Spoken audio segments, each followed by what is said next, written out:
Join our community by subscribing. Every click helps us share more stories like this one. The introduction. Nestled in the remote hills of Jefferson County, West Virginia, lies the small town of Maplewood, a place where neighbors knew each other's secrets and soft whispers filled the air. The townsfolk went about their lives with a shared rhythm, bounded by the familiar sights of the local diner and the rusting tracks of the old railway. Yet, beneath its picturesque facade, Maplewood was home to an unsettling truth that many sought to bury. In the autumn of 1989, the crisp air carried a sense of anticipation to some. It heralded the season's festive gatherings, while to others, it signified the start of something dark. On a seemingly ordinary morning, a group of hunters ventured into the woods that sprawled along the town's edge, unaware their lives would soon intertwine with a harrowing discovery. The sharp crack of a twig broke the stillness, and the hunters paused, their breath hitching at the unusual sight before them. There, in the half-light of the forest, lay the body of a young woman, hidden among the fallen leaves and jagged roots. Even from a distance, it was clear something was terribly wrong. The hunters exchanged uneasy glances, caught between their instincts to investigate and the sheer horror that gripped their heart. They approached cautiously, feelings of dread clawing at the edges of their thoughts. The woman's lifeless figure was a stark reminder that Maplewood was not immune to the darkness that crept into the lives of its residents. The upcoming investigation would reveal long-buried secrets and challenge the community's perception of itself, forcing each person to confront the truths they had chosen to ignore.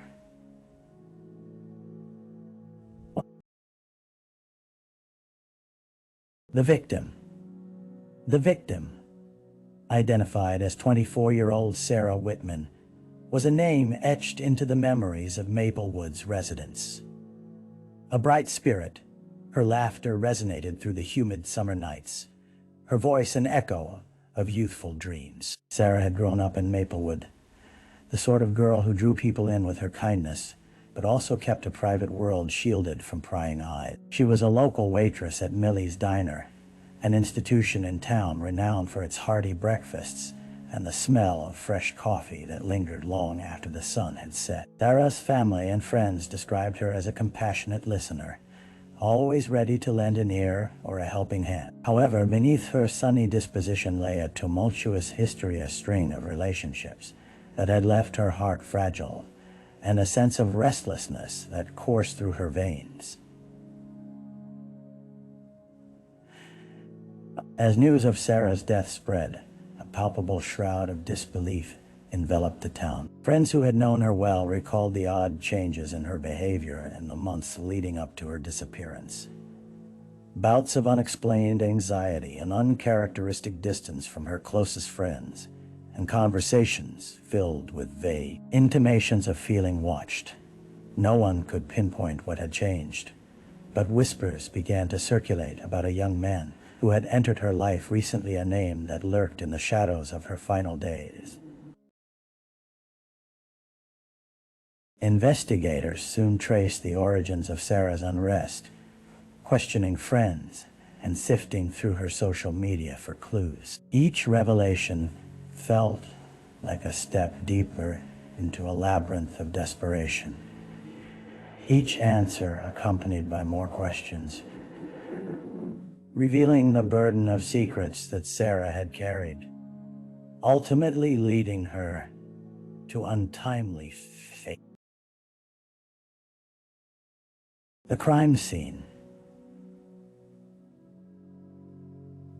The autumn chill had seeped deep into the bones of the forest when the authorities arrived at the scene where Sarah's body was found. The soft murmurs of the hunters had turned into urgent whispers when they found themselves facing the unsettling reality of death. As the sun filtered through the dense canopy, it cast a mottled, ethereal light over the ground, illuminating the carefully hidden tragedy. Detective Michelle Lawson stepped into the clearing, Her senses immediately alerted as her eyes took in the disarray of fallen leaves and encroaching shadows. The crime scene spanned a small area, yet every detail demanded her attention. Sarah's lifeless form lay partially concealed by underbrush, as if the earth itself yearned to reclaim her. The first responders had maintained a perimeter, but the signs of disturbance were evident. Footprints etched in the damp earth told a story of hurried yet careful movement. Lawson observed the body with a practiced eye. Sarah wore a simple gray sweater and jeans, clothes that seemed utterly mundane against the backdrop of stark reality. Her hair, once vibrant, now lay tangled in the leaves, a profound contrast to the peaceful expression that lingered on her face, suggesting a serene release from a world that had turned treacherous. Yet, it was the lack of external injuries that baffled the investigators, leading them to suspect a more insidious end. As the coroner meticulously documented the scene, Lawson felt the weight of the victim's life pressing against her sight. In this small town, where gossip braided itself into daily conversation, she knew the investigation would lead her and the community down a tumultuous path, forcing them each to grapple with the possibility that evil sometimes lived next door. The quiet strength of Maplewood, once unwavering, now felt fragile. The early investigation. With the crime scene secured, Detective Lawson convened a meeting at the Maplewood police station, an unassuming brick building that bore witness to countless local squabbles and minor misdemeanors. However, among the traces of routine chatter, the air felt thicker. The weight of tragedy hung heavily on the shoulders of law enforcement and townsfolk alike. Lawson, flanked by her small team of investigators, gathered their thoughts and shuffled through the evidence collected from the scene.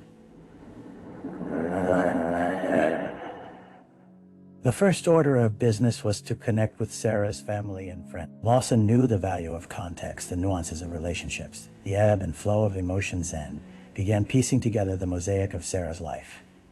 Each interview peeled back another layer, revealing the deep interconnectedness within the community. It became evident that Sarah had a magnetic effect on those around her, their admiration often intertwined with unspoken complexities.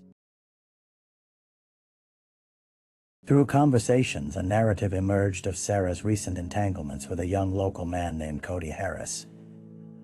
On the surface, he was charming, an old friend who had re-entered her life just months before her death. However, beneath that charming exterior, Sarah's friends noted a possessiveness lurking in Cody's demeanor. The accounts varied, but a consensus formed. Something unsettling had shifted in their interaction. As whispers of jealousy and concern grew, Sarah had seemed increasingly isolated, reflecting the quiet desperation of a woman caught between love and fear. Detective Lawson compiled the evidence, the photographs, and the interviews into a timeline, grounding their investigation in palpable reality. Somewhere, the truth resided among the fear and uncertainty, and as they delved deeper, the community's initial belief in safety began to fracture. Maplewood had gone from a haven to a landscape marred by suspicion, friends now uncertain of whom to trust. The dead ends. As the days progressed into weeks, the investigation into Sarah Whitman's death grew increasingly complex, unraveling threads that twisted and turned with a frustrating unpredictability. Detective Lawson and her team faced the grim realization that leads were rapidly dissipating into dead ends. They combed through every facet of Sarah's life.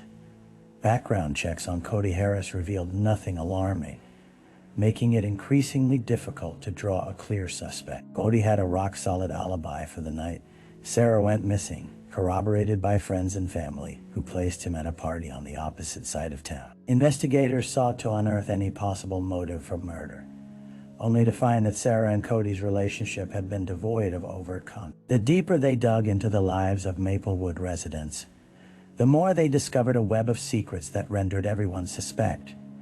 Friends and acquaintances were evasive, unwilling to discuss unflattering aspects of themselves or the victim. With investigation techniques yielding scant results, Lawson turned to reviewing surveillance footage from local establishments. Eager for fresh insight, she painstakingly scrutinized each frame, looking for familiar faces, but no compelling evidence materialized. Sarah remained a ghost in the tapes, her story slipping further through the cracks of time. Every face seemed to blend into the next, a kaleidoscope of small-town mundanity that ominously masked buried truths. Night after night, Lawson returned home to her own secluded life, the weight of the unsolved case pressing on her. The smog of uncertainty loomed over Maplewood, casting its shadows on the lives of its residents. It became a haunting atmosphere where the laughter of children carried an undercurrent of fear and distrust, a reminder that each day brought a new wave of despair, as the promising path toward justice faded into the fog. A break in the case.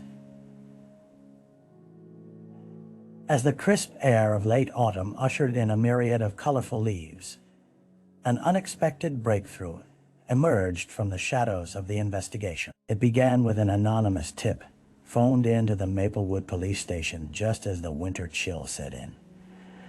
The caller, voice shaky and laced with urgency, claimed to have seen Sarah arguing with a figure late on the night of her disappearance. Curiously, the tipster described a man fitting Cody's profile, but without providing a name, an unsettling ambiguity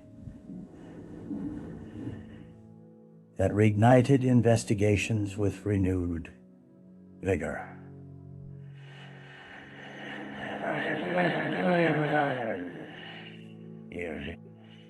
Detective Lawson quickly dispatched her team to follow up on the lead, returning to speak with local residents around the diner, where many had gathered during the hours following the party. Lawson listened intently as one resident mentioned a commotion outside the diner that fateful night. The description was vague, just a quick exchange, followed by the sound of raised voices, but it was enough to crack open a door that had previously remained tightly shut. The pieces of Sarah's final days began to fall into place, painting an image that was far darker than imagined. Over the following days, Lawson delved back into the reams of evidence, reviewing interviews that seemed innocuous at the time.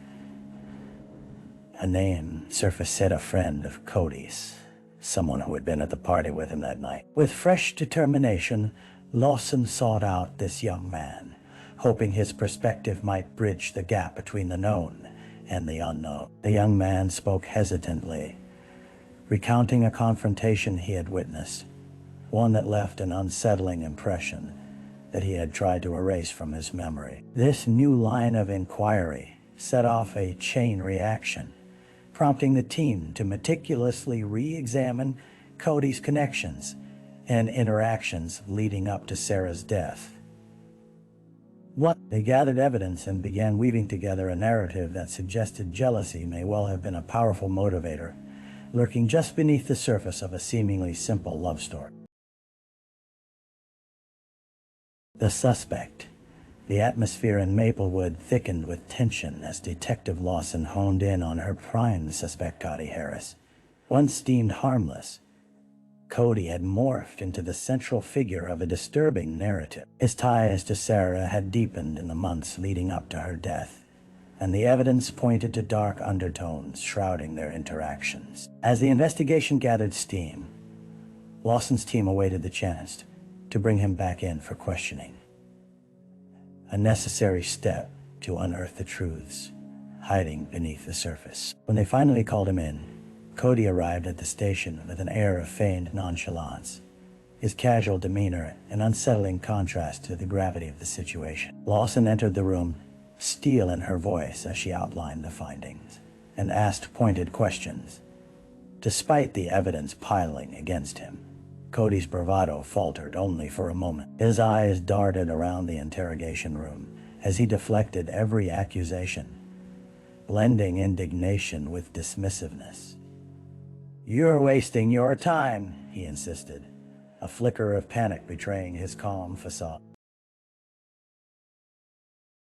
But the deeper Lawson probed, the more cracks appeared in Cody's narrative. With each evasive answer, he revealed subtle inconsistencies. Memories of that night seemed rehearsed. He denied any knowledge of an argument with Sarah, even as witnesses attested to seeing the two embroiled in a tense exchange just moments before her disappearance. A perplexing shift started to emerge in Cody's story. Had moments where what should have been in guilt morphed into a defensive demeanor, suggesting a calculated attempt to mislead investigators. In the following hours, as Cody's bravado waned, Lawson and her team began connecting the dots between his relationships and Sarah's troubling signs of distress in the months leading up to her death. Whispers of prior arguments blended into the fabric of a sobering reality.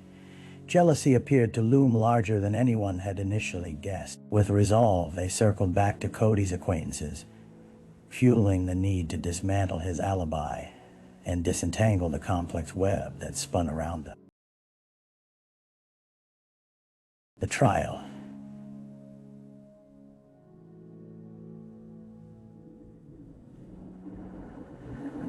The air in the Jefferson County Courthouse was thick with tension as the trial of Cody Harris commenced under the watchful eyes of a small town enveloped in unease. Spectators packed the wooden pews, familiar faces lined with anticipation and the deep scars of grief for the loss of Sarah Whitman. The somber atmosphere contrasted sharply with the bright autumn light streaming through the tall windows, illuminating a place that had never before hosted such a significant case. Cody, now sitting at the defendant's table, bore an expression that oscillated between confidence and dread. The evidence against him had been meticulously curated by Detective Lawson and her team, painting a picture that reflected not only a turbulent relationship, but also inconsistencies in his alibi. The courtroom echoed with testimonies delivered by those who had loved Sarah, their words imbued with heartbreak as they recounted her sparkle dimmed by fear that had manifested in increasingly erratic behavior before her untimely death. As the prosecution delivered its opening statement, the weight of the moment felt almost palpable, laying a foundation that highlighted a narrative of jealousy and possession. They urged the jury to see beyond the innocent face of the accused, instead showcasing the darker undertones of a relationship that had spiraled into chaos. Eyewitness accounts of their last interactions stood as crucial pieces of evidence.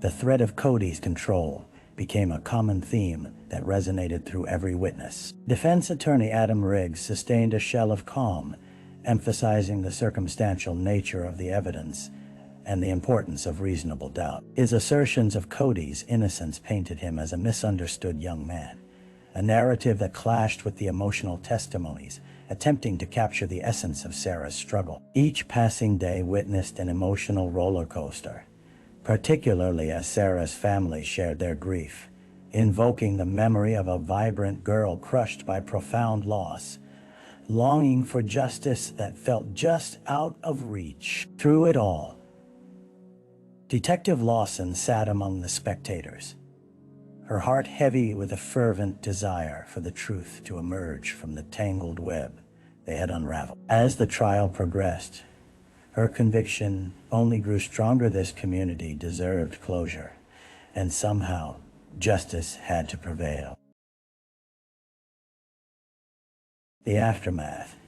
In the weeks following the verdict, life in Maplewood carried on, albeit with a palpable shift in the emotional landscape. The small town that once thrived on its quaint charm now bore the weight of a collective grief that refused to dissipate. The trial's conclusion had brought a modicum of closure to many, but the scars remained, a permanent reminder of the life that had been halted too soon. Cody Harris was found guilty of second-degree murder, a verdict that struck a sharp, decisive note in the otherwise muted atmosphere of the town. As the gavel sounded, relief mixed untidily with grief among Sarah's loved ones, anger simmering beneath the surface as they navigated the reality of a loss that would forever echo in their lives. A sentence of 20 years in prison would never truly suffice to fill the void left in their hearts. They longed for a life that could never return. Detective Lawson often walked the streets of Maplewood, each step taken grounded in a mix of reflection and sorrow. The memories of Sarah haunted her, instilling a sense of responsibility to ensure that victims were never again eclipsed by the darkness of violence. Lawson worked tirelessly, advocating for community programs aimed at raising awareness around healthy relationships, domestic violence, and mental health resources. She held workshops at the local high school, sharing the story of Sarah's struggles in hopes that others might find their voice and learn the importance of trust and support. As autumn turned to winter, the townspeople began to thaw the icy distance their grief imposed. Millie's Diner retained its place as a gathering hub, and through the clinking of coffee mugs and laughter that sparked between friends, a sense of resilience emerged. However, the deep-rooted questions regarding the prevention of such tragedies lingered, shaping their conversations and uniting them in their shared desire to protect one another. Each sunset painted the sky in hues of orange and purple, a steady reminder that even in darkness, there existed the potential for renewal. Maplewood, though changed, sought to heal amidst the lingering echoes of a profound loss. Sarah's legacy became a driving force for change, a reminder that every life mattered, and the fight against silence and fear must continue. Reflection. With the snowfall of winter blanketing Maplewood and a soft white silence, Detective Lawson found herself reflecting on the case that had engulfed her life for so many months. The chill air carried a stillness that felt both comforting and disquieting, a poignant reminder of the fragile threads that tethered the living to the memories of those they loved and lost. Sitting in her study, the walls lined with photographs of the town's history, Lawson gazed out the window, her mind tracing echoes of Sarah Whitman's smile. Despite the darkness surrounding her death,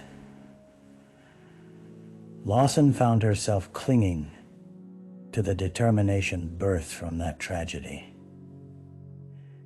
Sarah became emblematic of both the trials endured by so many and the resilience of a community rallying together. In the days following the trial, she had frequently visited Sarah's family, building a bridge among those who shared the bond of loss but now found solace in connection. Each visit allowed Lawson not only to support the healing process, but also to draw strength from their stories of Sarah's laughter, her ambitions, and the love she had shared. It was in these moments that Lawson learned that remembrance could coexist with hope. That life, while irrevocably altered, could still yield a future where change is possible.